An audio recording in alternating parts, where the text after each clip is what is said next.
Let's quickly take a look at the segment section. Let's take a look at the segment section. This segment section is to create different segments on our list. Let's have active openers. I can say people that the last time they opened my email was 10 days ago. Was 10 days.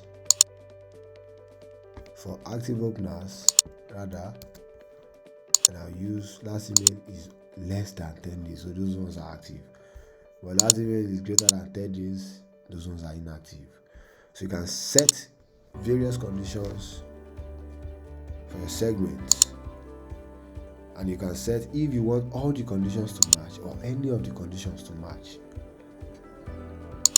So you can save them and use them when you want to send a campaign. When you want to create a campaign, you can use the segments. It's very easy.